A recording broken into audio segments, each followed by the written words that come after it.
just like old friends. We just can't pretend. The lovers make amends. We are the reason so unreal. We can't help but feel that something has been lost. But please, you know you're just like me.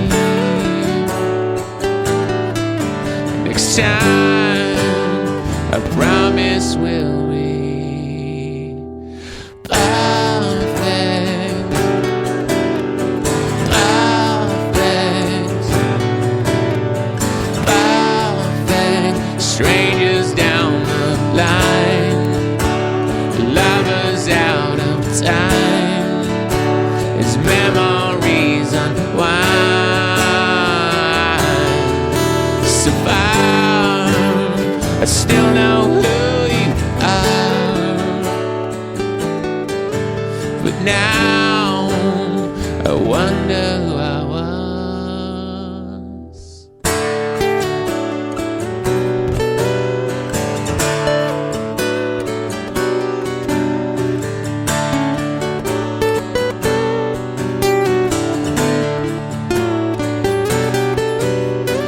Angel, you know it's not the end. We'll always be good friends, but the letters have been sent on. So please, you always was so free. You'll see, I promise we'll be perfect.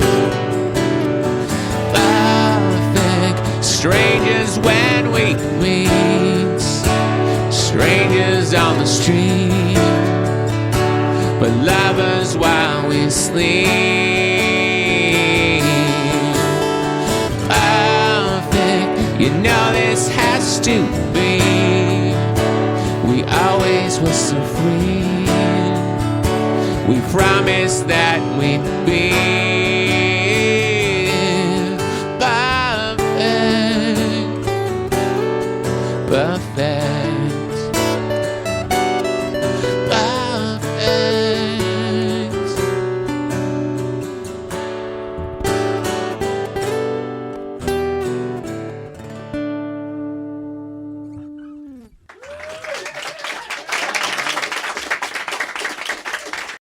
Billy Corgan and Jeff Schroeder on 93.3 WMMR. And an MM Archive session is underway. We talked about the record store that you worked in. What was the name of it? What part of town was it in? It was called Record Hunt, Huh. and it was on sort of what's called the northwest side of the city, which was kind of a bike ride away from where my father lived. And I just wandered in there one day, made friends with the guy working behind the counter, and the store wasn't very busy, so I literally would just spend the whole day listening to music I didn't know. You know, he would come in and say, I'm really into this person. And I think, okay, I'm going to listen. I would listen to people I would never have listened to. And it really opened my perspective on how much great music is out there. And I got out of the idea that, you know, I'm into this kind of music, but I'm not into this kind of music. I realized that there's great musicians in every form of music, and you just have to dig enough to get past the BS. And a lot of times, like in a particular genre, there's always these big names, like, you know, people say, oh, listen to this guy or this girl. But if you can get to that other layer that's maybe a little more hidden, you find these other artists that maybe have more integrity in a different way. And it really opened my eyes, and it had a lot to do with why I approached the Pumpkins the way that I did. I wanted a band that didn't have any genre. And to be pigeonholed at this point into alternative rock, which I don't even know what that is anymore, that was always something we fought against because we thought that was so limiting. Well, you know, I read that when you were young and you heard Black Sabbath, that was like a life changer for you. Absolutely. Yeah, my uncle was a drummer, and he had this incredible progressive rock type collection. So I was 8 years old, and so you can imagine Master Reality had been out a couple years. I put it on. It was just that sound. Right. To this day, that sound, Ozzy's voice and Tony's guitars and just that monumental kind of epic thing. Have you gotten to meet them? Oh yeah. I worked on Tony's solo album, which was called Iomi, which is amazing. Wrote a song together. I've had dinner with Ozzy, and Sharon managed the Pumpkins at one point. We had a big falling out, and now we've made up, and Oh, good. now we're BFF again. And Good. I love them, and it's incredible. I mean, meeting your heroes is one thing. Getting to know your heroes even a little bit is just kind of such a surreal experience. Let alone writing a song with them. Now, last night you did just a great show over in Camden, and you've said that at this point in time, with this particular lineup of the Pumpkins, you think it's the best it's ever sounded. Is that right? Yes, I think that's a fair assessment, because the original band was never really designed to be the album band. The album band, as has much been discussed, we were sort of forced by circumstance, particularly because of the success of Nirvana. We had to be better than we were. So put a tremendous amount of pressure to make these idealized records. Like Siamese Dream is like this. It's like that band doesn't exist. It existed between me and Jimmy in the studio, but we couldn't be that band live. So we took a much more rough and ready, excitement-based approach live. So this is really the first time I've ever played in a version of the band with Jeff, Jack, and Jimmy that we can actually sound like the records. Well, last night, speaking of sound, I was blown away by not only the sound, which was loud but very clear, but the force of the music. I could actually feel it, vibrating in my chest. It was also an interesting thing I noted last night, and I don't know if this is purposeful on your part or not, but it seemed like you didn't want to have spotlights on you. Never. You were lit, but there was not much in the way of spotlights. Never done spotlights. You don't like them. I feel like a rat in a cage. Now, also, you said recently that you're kind of surprised that you're seeing younger people in the audience. Yeah, because so much of modern alternative radio type music is so not guitar. So it's cool to see young people that still want to experience that level of power. And I mean, when I say that, I mean, we're talking about people that grew up on Rush and people that grew up on Sabbath and people that grew up on, I mean, you name it. Yes, Jethro Tull. There's different versions of that power, not just the full-on Cookie Monster power, Right. And it's cool that there are young people that want to experience, let's call it the psychedelic-based approach to power. On Monuments, there are 9 songs, and on all of them, you have Tommy Lee playing, which I thought was the coolest thing then. It sounds great. How did that come to be? It's kind of Jeff's fault. Do you know him, Jeff? No. No, Not okay. really. No, I don't know Tommy. Okay. Then how is it Jeff's fault? We were working on a... Maybe because I'm from LA. Which song was it? Was it One and All or was it Antihero? It was Antihero. Yeah, so we had this song Antihero. It's kind of like... It's got this kind of... And we were talking, like, I literally said to him, quote, "We need somebody who can play like Tommy Lee for this song." And he goes, "Why don't we get the real Tommy Lee?" It's called Tommy Lee. Yeah. And the next hour we were like holding our sides, laughing, like, what a crazy idea. Only in the Pumpkins, like, and then the next day I'm on the phone with Tommy. Wow. And they were gearing up for the Crew never-ending last tour. God bless him. And so he's like, I'm kind of on a deadline, but if you can come out here and play me what you want to do, then we'll discuss it. So I flew out not long after that. I think the whole thing was like from the moment we thought of the idea to being in Tommy's studio playing him the demos and him saying I want to play on the whole record was probably like 7-10 days. Yeah. And how long was the recording session? 3 weeks with Tommy. Tommy got the immersive experience of what it's like to be in the Smashing Pumpkins with me. There were times where he would throw his hands up in frustration and be like, "Ah!" As only Tommy can go. "Ah." And I'd be like, "Dude, you're in the Pumpkins now. This is, these like weird time signatures." And but yeah, really, Tommy's just such a great person, and it's the coolest thing. Same thing with Tony Iommi. When you work with somebody that you really respect and admire, and you've been a fan of the music, and then you're standing there and you actually get to see why what they do or did is so successful from an almost like an ingredients, like chefs in the kitchen ingredient. Right. Like when you see Tommy Lee from 8 feet away and you see the way he plays the drums and why he plays the drums that way and the sort of joy he brings to that. And then you go back and go, oh, that's why when I heard Wild Side, like it made me feel this because now I see it right in front of me. As opposed to just having an intellectual outer experience, you actually get to witness that thing in its own way and how it fits in together with everybody's playing and Vince's voice and stuff. And so it's such a cool thing just from a fan perspective to understand why what a particular artist does is so brilliant in a way that you don't even understand just from listening. Wow. You played a song last night that I love from the new album, and we'd like to play it from the studio version, Run to Me. Tell us about that song. That's an interesting one. I don't know. It's catchy, first of all. I mean, it's got catchy a great works. vibe to it. Well, I obviously it's way more than that, but sometimes you start as a fan being attracted by some aspect of the song. Maybe Yeah. it's the words, maybe it's the music. For me, in that particular song, when I first heard it, was the music. It just kind of grabbed me. Yeah, that's a difficult one because, see, if the band was still together in the old version of it, it probably would have been a song more like a Tonight Tonight. But because we don't really have a band in the literal sense anymore, and then we're also looking at kind of a very electronic-y world, we thought, well, let's approach it. Can we meld like the Tonight Tonight feeling with, let's call it a very modern four-on-the-floor approach? Obviously, a lot of the new bands have that just that doof, doof, doof, doof. And then, so we liked where that was going. And it kind of got to a point where we're like, this is pretty good. But it was really Tommy Lee who took it to this whole other level. It was Tommy who came up with all those kind of strange, you have to hear the song, obviously, but he played all these kind of interesting accents in between that only Tommy would have played. And it was really Tommy that kicked the whole song up this other level. So what should we listen for in this song? Tommy Lee. All right? Let's play Run to Me from the wonderful Smashing Pumpkins on 93.3 WMMR. It is 93.3 WMMR. We are here in an MM Archive session. We have the pleasure of the company of Jeff Schroeder on guitar and Billy Corgan of Smashing Pumpkins fame on guitar and vocals. You mentioned talking about the sound of the album in a quote which was about fan expectations. And you said, quote, "You all keep calling for this album regarding whatever the next album might be. So here it is.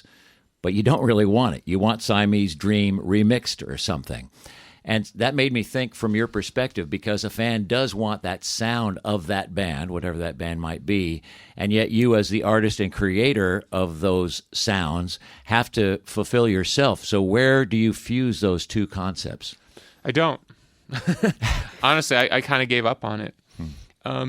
Because in a weird way, and Siamese is an interesting album to sort of make that point, the album was made by a band that wanted to get to the top, and it did take us to the top. But that band never really existed, and it was sort of a studio construct between me, Butch, and Jimmy.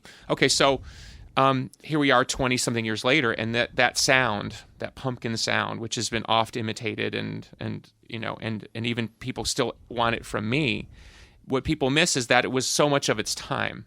You can only have that moment one time. Even as a fan of Black Sabbath, I mean, when they put out 13, I liked it. I think Rick did a great job. I thought the songs were really good. But I'm never going to get that feeling I got the first time I heard Sabbath Bloody Sabbath. And so bands are put in this horrible position where you kind of want to press the button, and you know that's what people want, but deep down you know it doesn't really work. But to rebuild something from the ground up, from scratch, that would match the same level of intensity and personal connection for you as the artist, songwriter, it's really, really difficult. You're almost bound to fail. Does it make sense? Yeah, You're sure. going to fail because there's no way that you can reach that same level of intensity, but at the same time, aping the old intensity is also going to fail.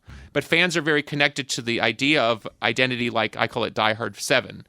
You know, you want to see him survive the plane crash one more time. I just don't think it has anything to do with the modern application of the way the music world is working. The bands who seem to work the best in that context are the bands that basically play one style of music, sort of, and they just do that thing over and over again. So the fans are very comfortable, and it becomes Die Hard 7, Die Hard 8, Die Hard 9. But Pumpkins were never designed to be that. Interesting. So I just call it transparently, like, okay, here's what you think you want, and it's really not what you want. And I know that, we know that, and it is what it is. Well, you have to be true to yourself. But to answer the question honestly, it's where we're true to ourselves is in the songwriting, is in the emotional spirit of the album. And Monuments is actually a much more complicated album than it seems, but you have to listen to it about 10 times. But we also assume that people won't listen to it 10 times because it's a one-shot world. So we made an album that was actually cool and enjoyable first listen. It didn't press any buttons because people got the sound they were looking for. And only now that the album's been out for a while are fans coming up to me going, wow, this is really a great record. I didn't think it was. I liked it. But now that I've heard it about 20 times, I'm like, oh my God, this is like this. And that was the only way we could do it. But we have to be honest with ourselves, or we end up kind of making a watered-down version of something. I think in the history of your success, like Melancholy and the Infinite Sadness, 1995 earned all these Grammy Awards. I think you won Best Hard Rock for Bullet with Butterfly Wings. And, you mentioned a moment ago that this band started out seeking success. At that moment, that's the highest award. You were nominated for several, but you won at least one. I was wondering what you felt, because you have a different take on the music industry and what success means, but you wanted success. I think the record did over 10 million copies, and then you get this success in the form of a Grammy. What did that mean to you? It was weird because even that night, and I'm not complaining, but we had been nominated, I think, for 7 Grammys that night. Right.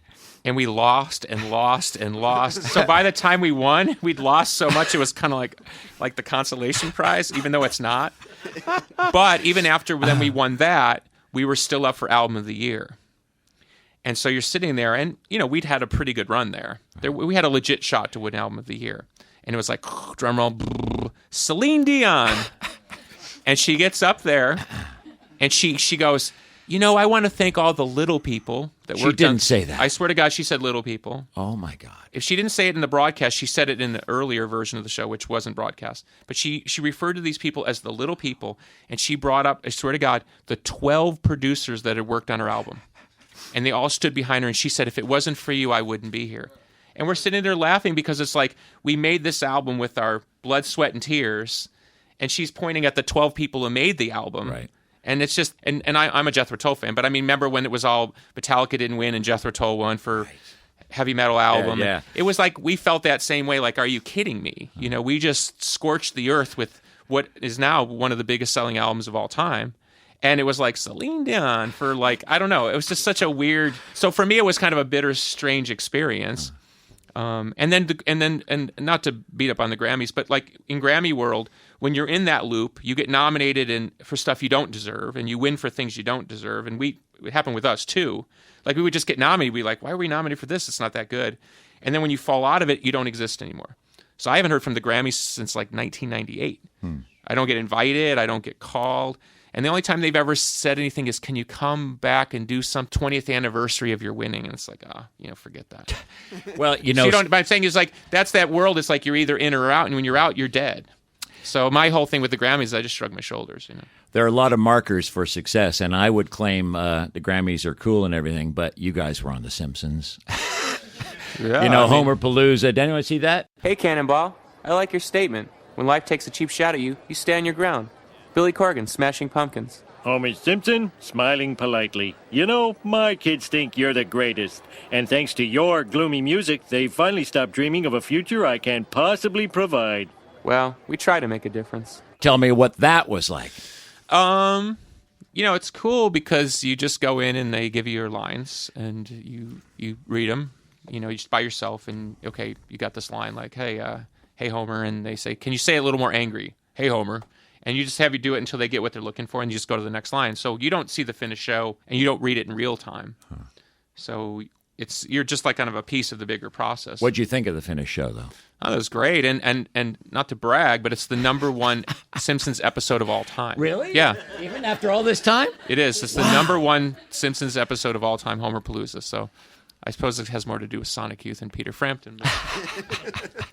From Monuments, which was released in December of 2014, last night you played Drum and Fife. It's such a beautiful song, and you dedicated it to our servicemen and women, which I thought was cool. Have you played for a lot of service folks on this tour or in past years that have moved you? Yeah, there's so many people that served that you would know because they're back in civilian life, and so by kind of making a point of saying that and reaching out to vets groups, it's amazing the people, and surprisingly, a lot of women serve, not always in the military part, but maybe the supplemental part. I've met vet truck drivers and support systems stuff. It's and they were over there in the madness just like anybody else. So they go through the same issues with trauma, and they saw things that aren't easy to reconcile. So you forget about that part of it beyond just let's call it the soldier core of it all. So, and these are really big issues, and I don't want to get into political stuff, but I'm saying it's reaching out and meeting with people on a very personal level is really, really helpful. It makes me see America slightly differently than just the typical liberal war is bad and So soldiers are bad too because war is bad. Like a lot of people think in their younger years. When you start realizing that the military is part of our community, and so many people that serve with distinction go on to serve in our communities and are a big part of our communities, and you start realizing when you become a part of your community, you know what I mean? Right. You have a social responsibility that goes beyond your gig here, so do I. You start working in those worlds, you start realizing a lot of people that you deal with that are successful have a military background. So it's not really a political thing. To me, it's more of a civic thing of like, how do we work together to make our country better? Would you do that song for us, or do you want to save that? Can we save that? Yeah, because okay. I'm old and I got to wait. No, that's cool. At this point, let's take a break. We'll come right back. More music from the Smashing Pumpkins, Billy Corgan and Jeff Schroeder, right after this. You guys need anything? You all right? Okay. It is 93.3 WMMR. We are back with the members of the Smashing Pumpkins, Jeff Schroeder, and, of course, Billy Corgan. Played on Sunday night at the S Center. You talked about doing gigs and helping other people, and I have a really strong memory of the tour you did after Adore came out. I think it was 1998. You guys went on a 17-date, I think 15-city tour of North America, and what was so special about it, and moved me at the time, still does when I think of it now, is the fact that 100% of the proceeds went to a charity in that town. I think here in Philly it went to a struggling school in North Philadelphia, which is a tough neighborhood here. And I remember interviewing you at the time, and I thought, this is amazing, because this band, you fronted everything. I mean, expenses. It's not cheap to go on tour. Tour buses, crew, various other things, details that you can't even imagine. And so you guys went on tour and paid for it yourself and raised almost $3 million. Is there a moment from that, or a couple of moments that stand out where you got to see that money actually do some real good? Yeah, I mean, I still to this day meet people who were affected by that that tour and the monies that we raised and the sort of the charitable things that we did. And I've even met people who said that they were inspired by what we did to go on and have lives in charity. Wow. Become public servants or... So the legacy of that tour, although very quiet, it continues. So, what really struck me, because we were on that crazy train of, MTV Today and, cocaine tomorrow or whatever. You know what I mean? It was such a weird, blurry time. And to kind of come off our high horse and meet people who are real heroes. I mean, real heroes in your community, this community, other communities. I'd meet like the lady who... her whole mission in life was to help teenage prostitutes. You know what I mean? I mean, not hardly an advocate group. We're the teenage prostitutes. You know what I mean? It's like literally dirty work. Kids that are addicted to heroin at 15 and they're turning tricks. And this woman had dedicated, her whole life to trying to get them off drugs and off the streets. I mean, you meet somebody like that, it's like, whoa, my little weird complaint here seems pretty small. And we needed that kind of check at that time. It didn't make us any better. It just, we needed that check. Is Matthew here? Come around here, Matt. Because Matt Cord is one of our DJs and a great talent in his own right. And he also is the announcer for the Philadelphia 76ers. Oh, very good. And your love of sports, Billy, is legendary. I read, and tell me if this is true, that you love baseball and you have an amount of baseball cards that exceeds 10,000. Was that true, and is it still? When I was really struggling before the band started, I actually sold my 10,000 baseball cards for a pittance. Wow. And I knew the guy was ripping me off, and I was so hungry that I still went ahead and did it. And I think later on I went and rebought everything back. Huh. So you still have a huge collection even now? Yeah, it's kind of in the attic, It's one of those like, do I really need these baseball cards? But I've gotten to know the ownership of the Cubs a little bit, and I like where the organization's going. It's obviously we're headed in the right direction. To have a winning organization year in, year out, I mean, this town's done pretty well with that. Certainly much better than Chicago. So. Well, they are always complaining, though, here. No. One thing you know about Philadelphia is they're going to tell you what they think. Yeah. We have Billy Corgan and Jeff Schroeder of the Smashing Pumpkins. Could we trouble you to do another song for us? Sure. We'd like to do Dorian from the new album. I guess it's not that new, but...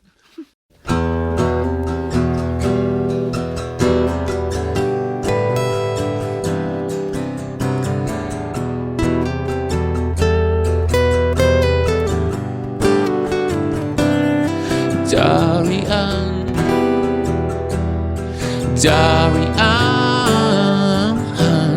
what have you done? Dorian, as you run a setting sun. Dorian, a fleeting dream that finds you. Is it always as you want? Is it always as you thought? Dorian, Dorian, Dorian, Dorian, Dorian, Dorian.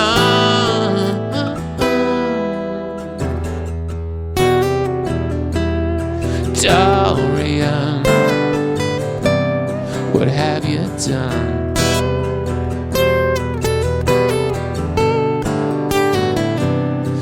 Oh my child, when our numbers up and done, it's what they taught us. Dorian, as you run a setting sun. This Dorian, a fleeting dream that finds you. Is it always as you thought? Is it always as you want? Dorian, Dorian, Dorian, Dorian, Dorian, Dorian,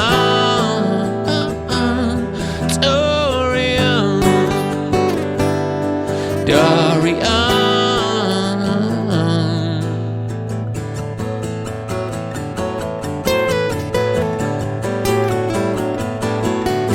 Dorian,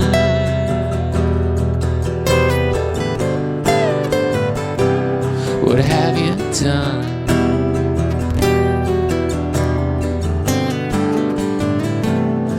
Dorian, Dorian, Dorian, Dorian, Dorian, Dorian, Dorian, Dorian.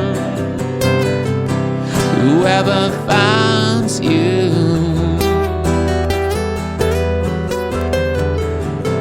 whoever finds you.